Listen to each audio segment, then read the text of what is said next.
seated in front, you need to be on the podium to see wale watu wamejaa hapa. We are thousands. I want to thank you most sincerely for being a good mobilizer and a grassroots person.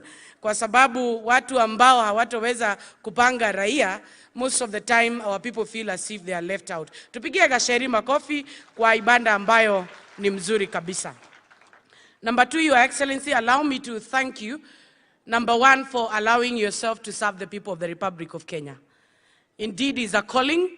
God called you when you are serving us as our constituency MP in Madeira, and you heeded to the call to come and help His Excellency the President of the Republic of Kenya, serving the people of Kenya.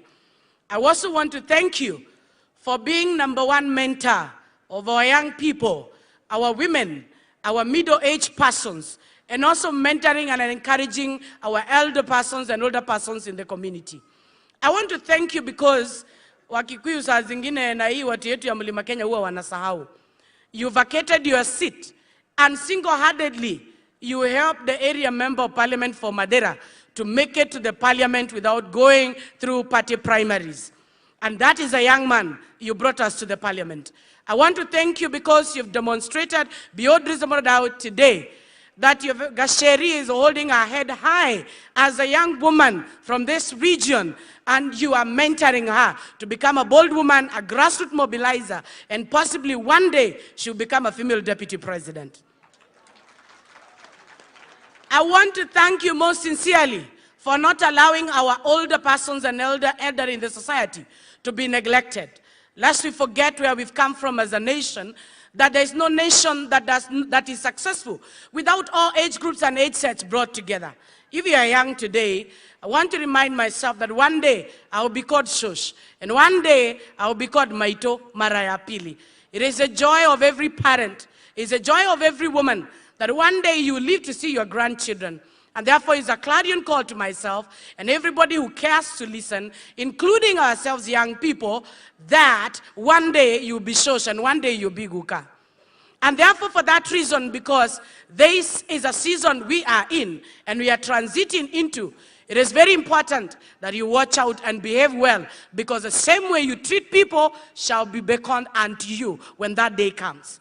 Your Excellency, my message is very simple to you, that God has handed you mentorship. This mentorship will not come without a struggle. Household wickedness, especially in this region, it is the order of the day.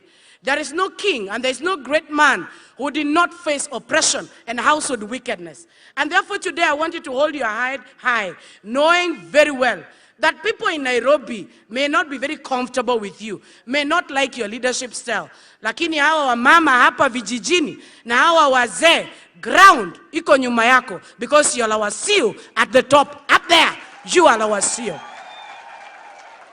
As I conclude, I want to quote 2 Chronicles chapter 10, verses 6. And I want to ask our leaders that you take time and reflect on that scripture. There was once a son to King Solomon, the mighty King Solomon. His name was called Rehoboam. This man who became a king, he did not really put into consideration the advisors, the men and the elders who used to advise his father, King Solomon, during his reign. And the Bible tells us, and I know the bishop who is here will agree with me, that he had to lose half of his territory because alitekwa nyara. And I say that in Swahili. Sometimes at the top is very cold. When you are at the top, you have few friends. When you are at the top, people cannot reach you, and sometimes they will get limited access. At the top, it gets very cold. At the top, not only friends are limited, even family are limited. But at the top, there are gatekeepers, there are counselors, there are advisors, there are people who will be surrounding you. And most of the time, you tend to think and believe what they tell you is the truth. Your Excellency, the Deputy President, do not lose your contacts with people on the ground. Some of these advisors, they have been corrupted, and they are preaching what is not true. When the ground demands that we listen to our people and take care of them, there are people who are singing and dancing and misadvising the king. And I know you know who they are. I don't need to mention. But I pray that you don't fall into that pit of listening to people who are too close to you, lest you lose sight that you are voted by these people. Ulijireta mashinani, advisors, hawakukutafutia kiti. Tuko pamoja watu ya Kirinyaga? Gacheri mtashikilia? Na Deputy President mtashikilia? Wabere ari mwana wito. Kore mundu tari kwao. Oyo ni wito kati wito. Nitoko murekereria. Give tijamba itu. Ithe tuwe waugire atiri muthenya mwari ya Musakuthi tauni. Mundu ni oyo. Oyo warumago. Oyo wasambagio. Mundu ni oyo. Riu githe towe oyo. Ureko ati ni undu ati. Ni andu acio mari na hau. Mundu ni oyo. Ni moko munyitirira. Ndagathengio ni mundu. Hebu nionyesheni kwa mikono wale wanasema endelee. God bless you. Mheshimiwa Bazu, karibu ongea na watu wa Kirinyaga. Makofi Bazu akija.